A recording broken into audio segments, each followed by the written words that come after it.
I spend a lot of time with amazing women who wish they could be making a more powerful impact as a leader or manager and wonder how to do that and be authentic. Maybe you've struggled with how to be politically savvy and act with integrity, with being likable and really competent, or you've just wished you knew some role models you could relate to. Much of my career I've spent looking at so-called role models and thinking, I don't want to be that person.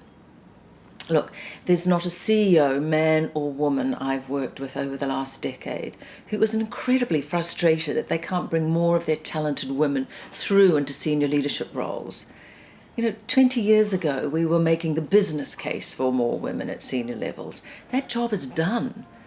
Most organizations now know how important it is to our economic and social prosperity to have women contributing at all levels.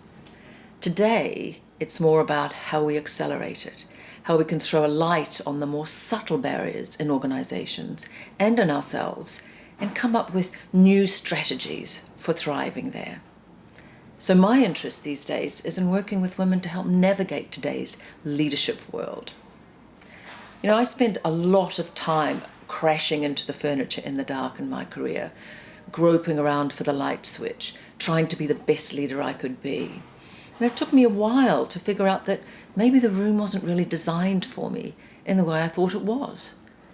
And I've spent over 20 years in leadership development, exploring what good leadership looks like, building businesses that help people grow into their leadership capability. And in that time, research has really helped us understand why it can be more challenging for women. There's often this noise, this static going on, that can interfere with how we step into our leadership with confidence, how we step into our leadership with success. And these things are like the qualities attributed to women and the qualities thought necessary for leadership are not always seen as the same. We tend to associate men with leadership and competence because that's what we've been exposed to. Our culture has left its mark on all of our unconscious brains. And this stuff sort of compounds and can interfere with how women see themselves as leaders and how others see us as credible leaders. And that interference I see resulting in a huge waste of talent. So I figure the better we understand it, the less energy we need to put into crashing into the furniture. Look, it takes real courage to be a leader, to want to be a leader. And like all learning, it means being incompetent at some things, practicing, getting better, trying things, and failing at stuff. And the more senior you become and the more visible you are as a minority, the riskier that can feel. And you get told to step outside your comfort zone. And sometimes it feels like you live outside your comfort zone. I tell you, the big girl pants I put on most days to try to be the best leader I could be were definitely not comfort fit.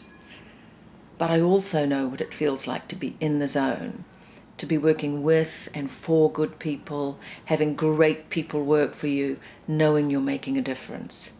There's nothing like it. And of course, figuring out how to be the best leader you can be is not a challenge exclusive to women. Men are working at it as well, I know, and I hope they will contribute to the dialogue here.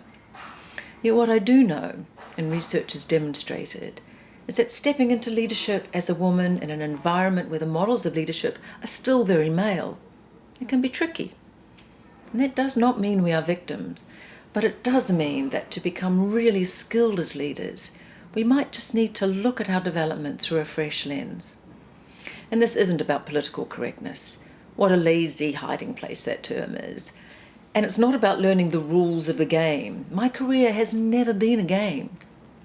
It's certainly not about copycat leadership, about slavishly aping the big hitters that get so much of our headspace in this celebrity culture, who more often than not feel impossible for us to be.